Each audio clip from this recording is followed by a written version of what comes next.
Morning, everybody. I can see we've got several people here with us. Something like four of us, I think, 4 or 5, something like that. Let's see who we are. So there's Miss Connie, good morning. And, well, actually for you, of course, it's evening. And Teresa, good morning. Beverly, drippy in Pembrokeshire, we're dissolving. Well, I don't like to do this to you, I'm afraid, Bev, but it's actually rather a nice day here over the other side of the country. But we are meant to be part of the driest part of England.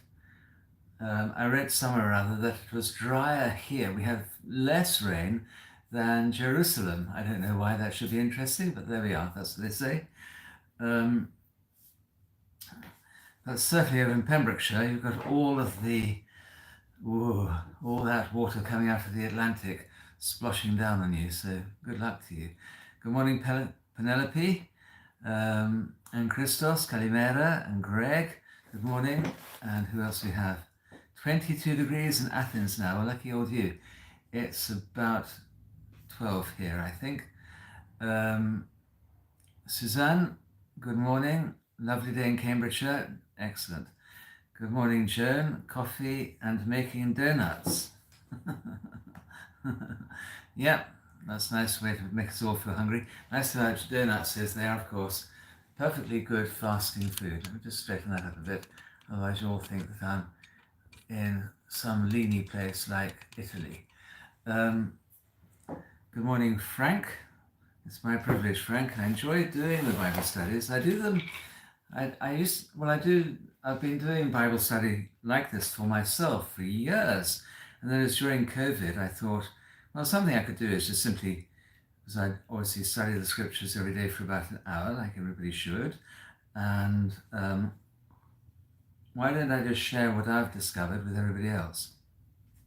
Anyway, there we are.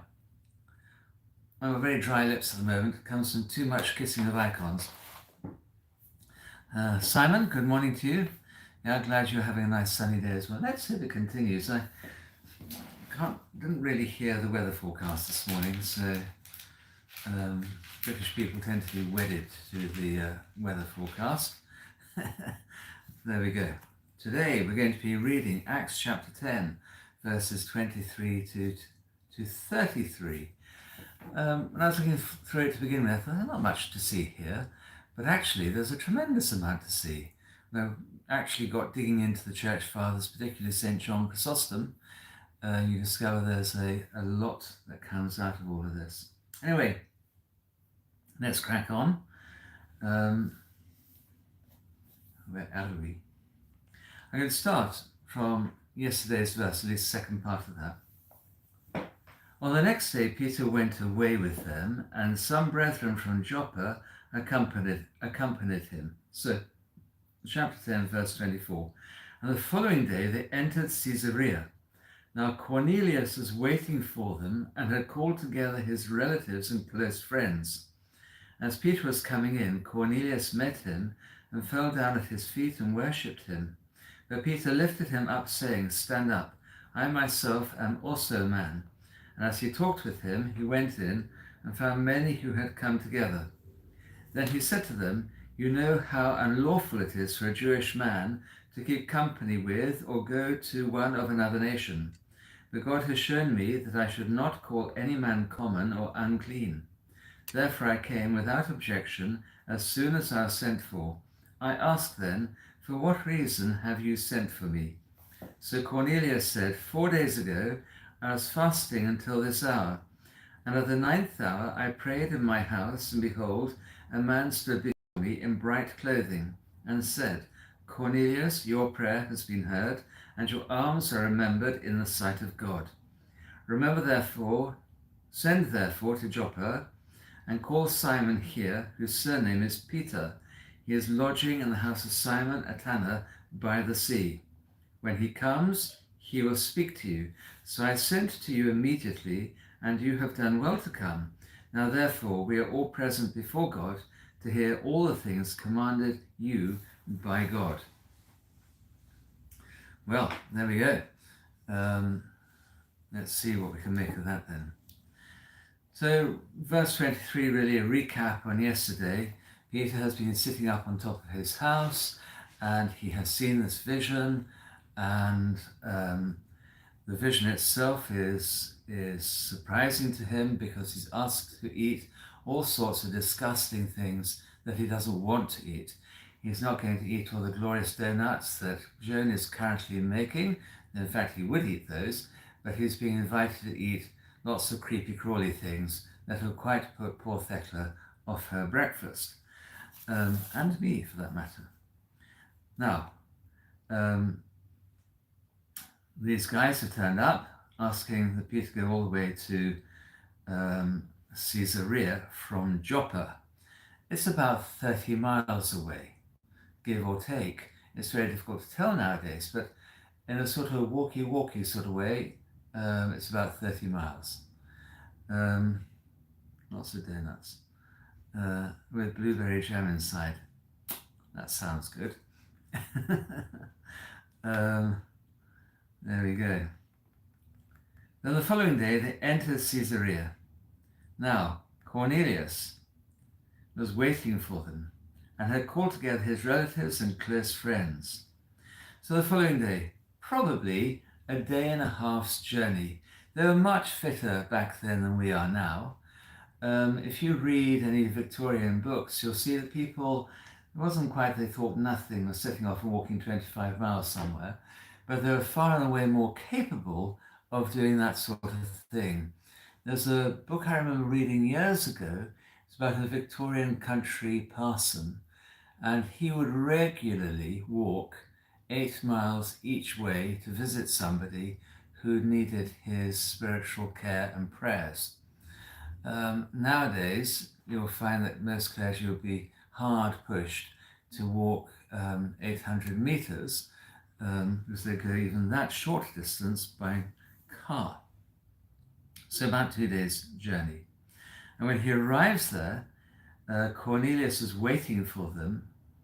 Now, the word in Greek is prosdokon, which means waiting expectantly, anxiously, and so on. And it probably also has the same sort of feel should you go and visit Lebanon, and you say, I'm hoping to come in 2 weeks from now, your friends will say to you, we're waiting for you. Now, I'm sure that is a direct translation of something in Arabic. It does not mean to say they're standing at the end of their garden path, peering down the road, expecting any moment to see the exhaust from your taxi bringing you to their house. But it has this lovely idea of being full of expectation and joyful anticipation of you coming. And it's that sort of thing that we have there as well. Hello, Carl. Hello, Ahmed. God bless you. Okay, so dokio and prosdokio means looking out with expectation. Okay, what do you say? That's right. Yeah, waiting for you. It sounds really strange in English. Actually, it doesn't translate properly. We'd say we're looking forward to seeing you, and it's got that sort of feeling to it. We're waiting for you. Okay. As Ahmed say, I've literally just come off the phone to a Palestinian friend who said, I'm waiting for you in London. Yeah, well, he's not standing around Trafalgar Square looking down the Mall to see whether Ahmed is walking down it, but it has that, it's a lovely thing. It's something that always fills me joy when people say that. Okay, so this is what is happening with Cornelius. He is full of expectation and anxious waiting for Peter to turn up. It's rather like me. I mean, our bishop is coming on Friday, God willing, and I'm looking forward to him being there and trying to think, what can we do to make life easy for him when he arrives. Not only is Cornelius there, and had called together his relatives and close friends. Relatives could also mean countrymen.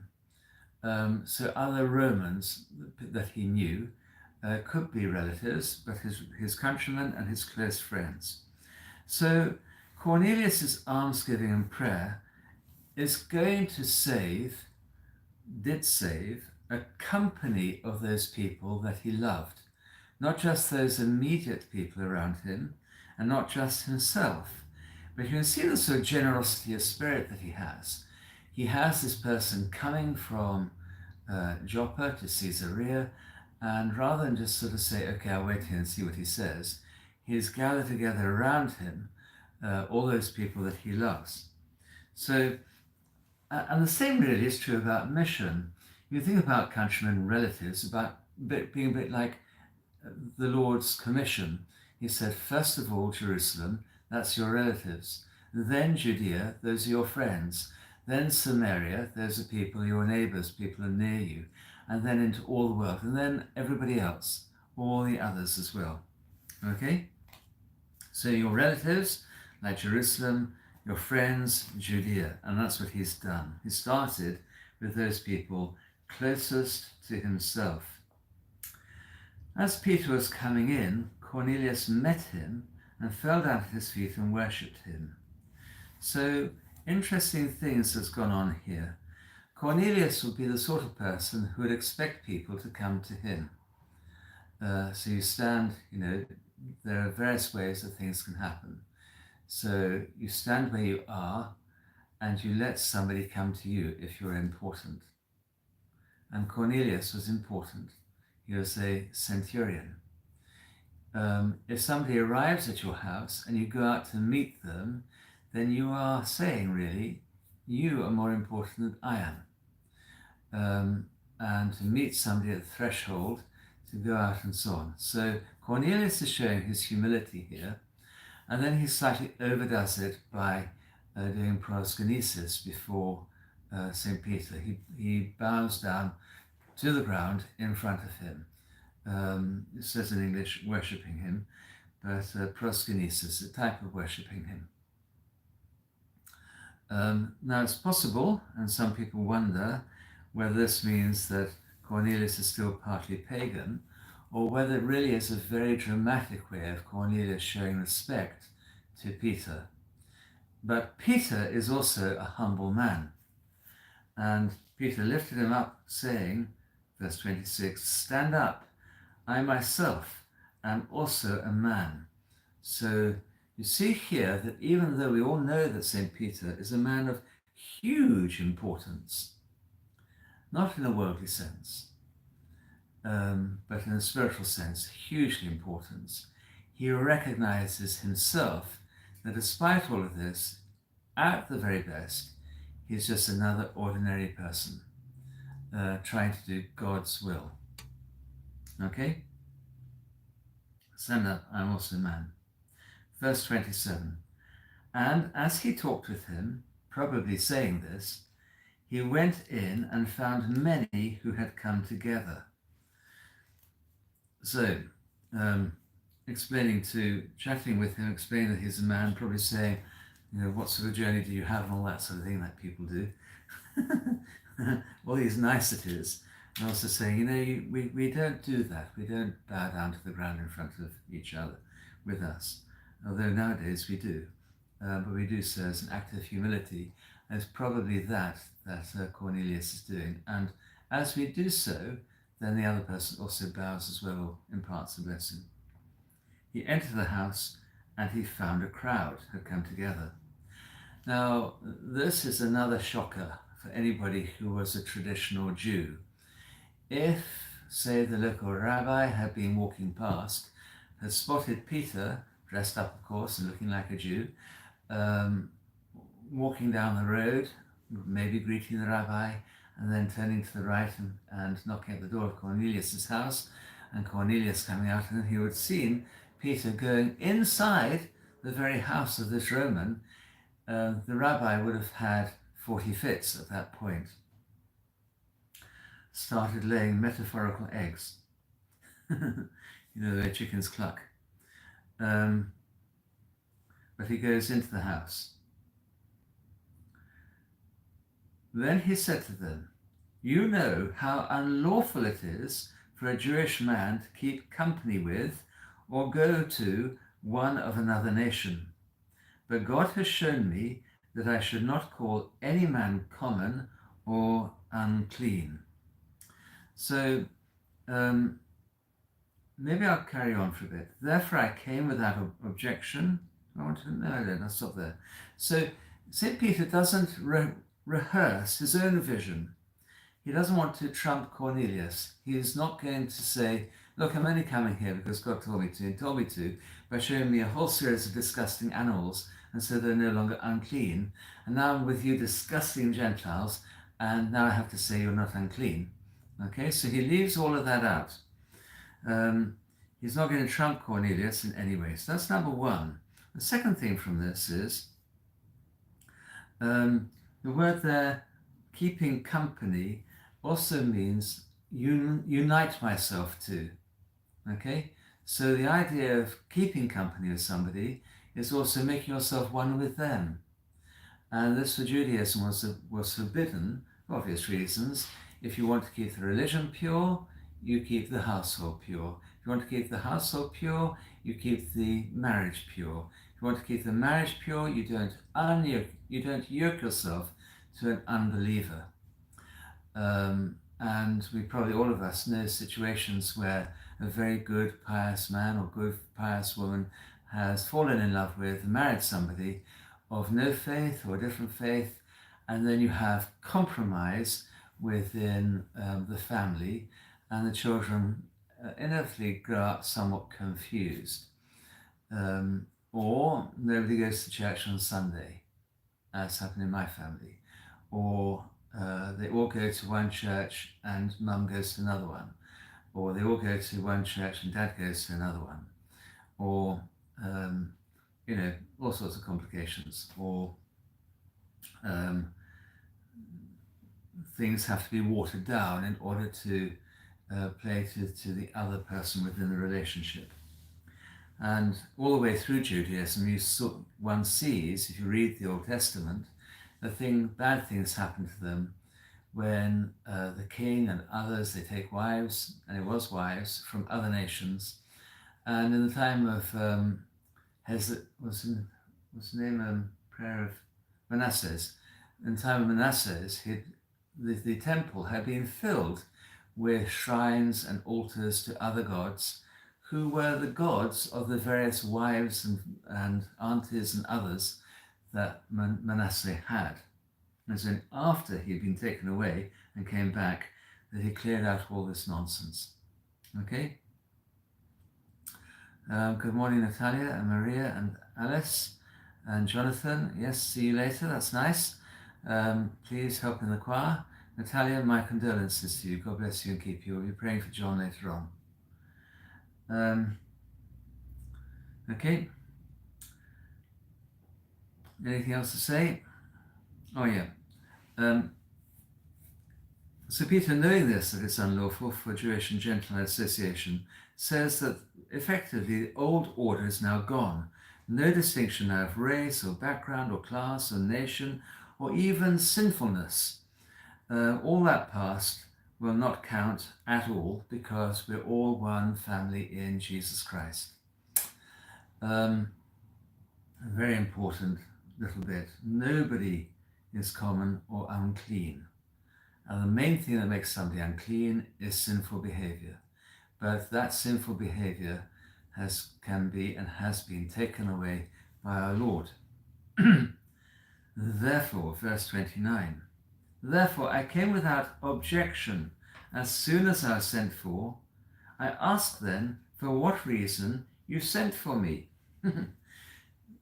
St. Peter still doesn't fully know. He has been told, but he wants to hear it from the horse's mouth, as it were. Therefore, he says, without objection. And again, the Greek word has many different meanings here. And objection is one interesting one, but another really good one would mean without hesitation, promptly, without quibbling, without asking any questions about it. So St. Peter is showing not only humility, but he's also showing obedience. And we know that a good deal of fasting has gone on. Both Peter and also Cornelius have been fasting. And here we have a really good little message for Lent. If you want to see angels, you want to get a message from God, then you pray, you give alms, you fast. It's not difficult. That is how Christian spirituality works. No great shakes. Don't expect to have all sorts of peculiar things happen to you, by the by. I meet lots of people who go all over the place looking for some sort of spiritual experience.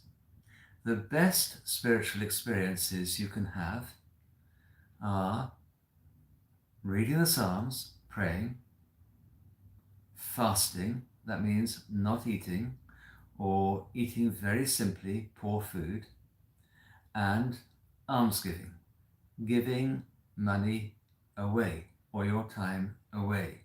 Those are the main Christian experiences. And you can see all of those are based on the rule.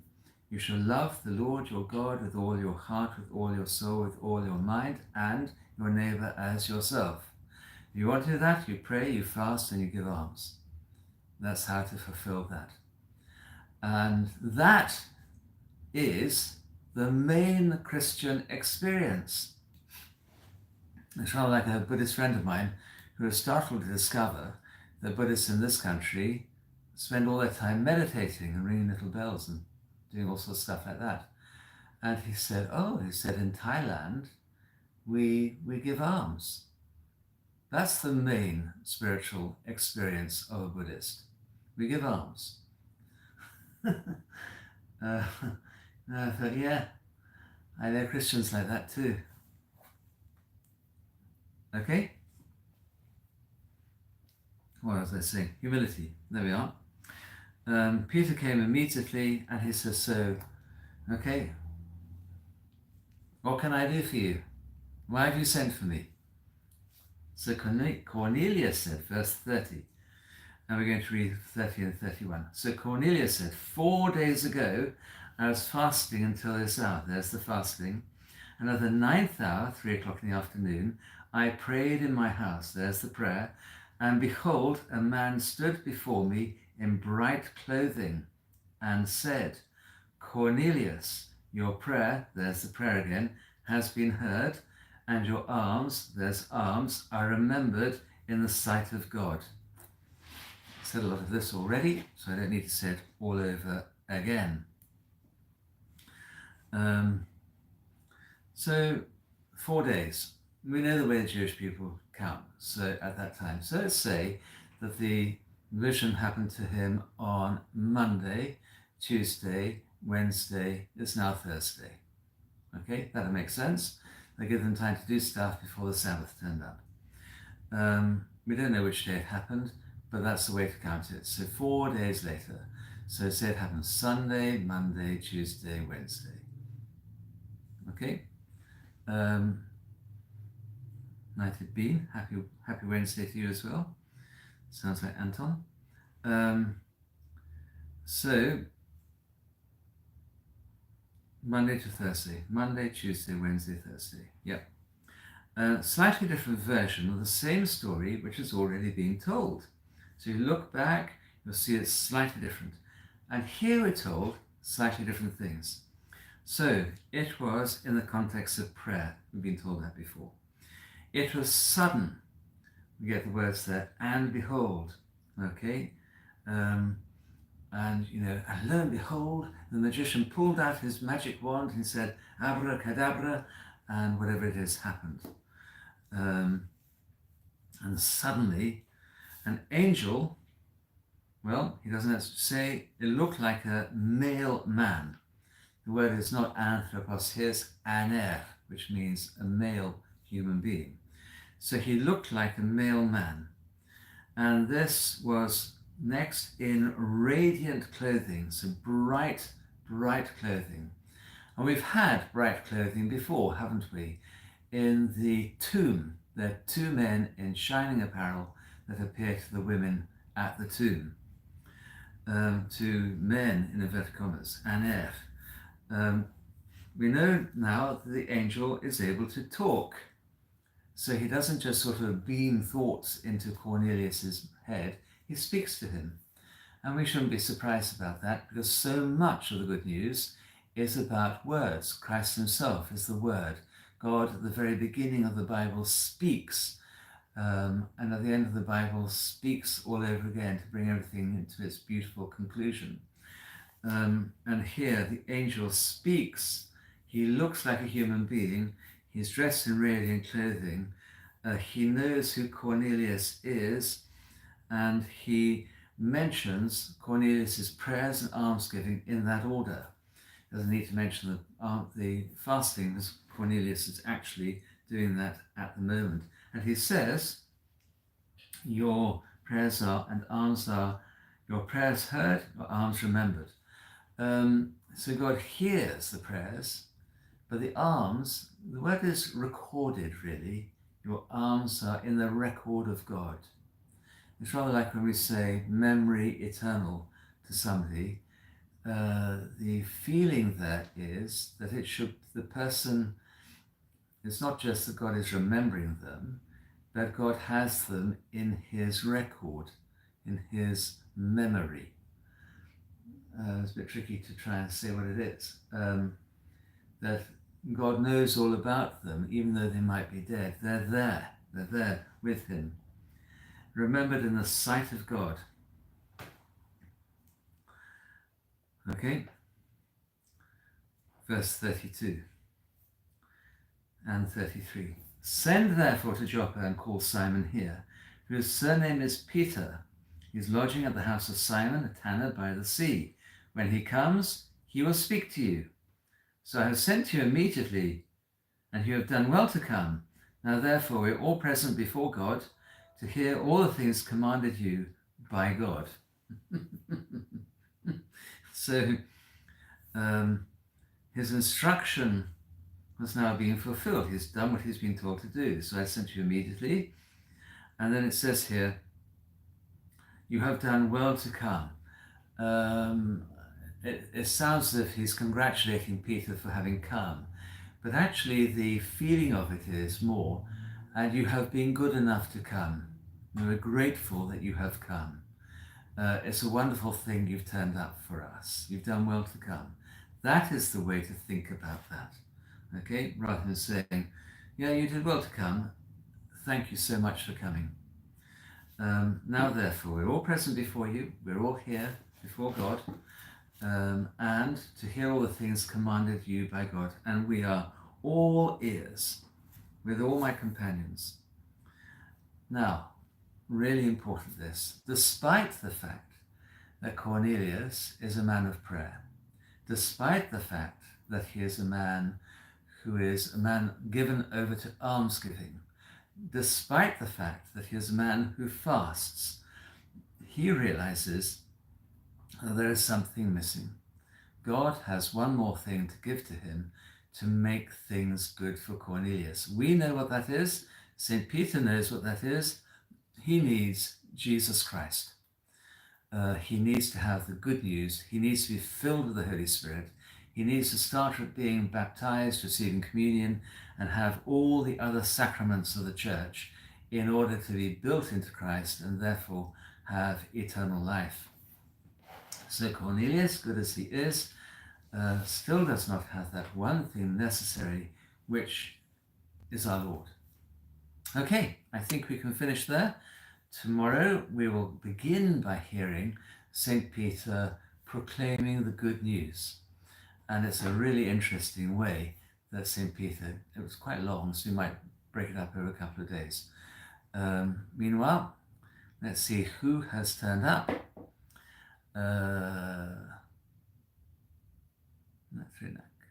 Waiting for you.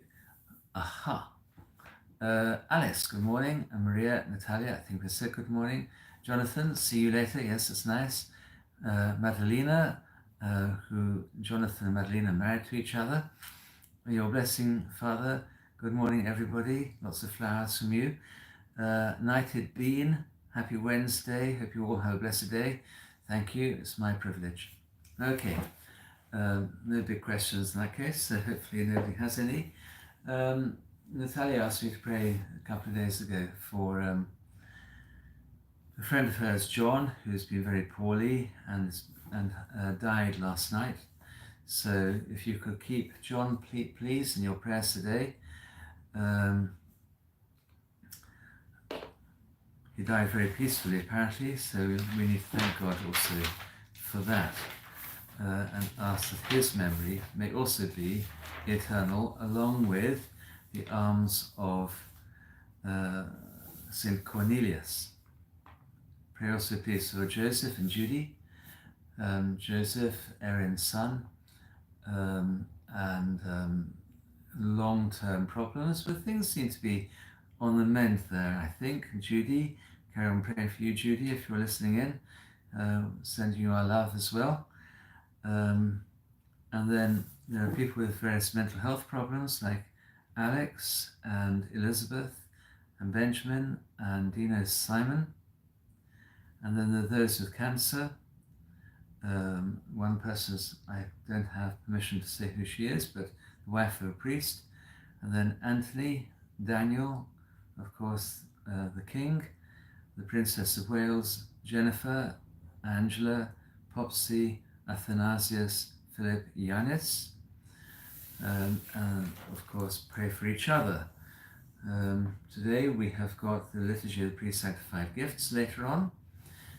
It's always very difficult to know exactly how to do that in the parish, because you want to do it in such a way that people actually get there and receive communion, and then it involves quite a lot of fasting during the day.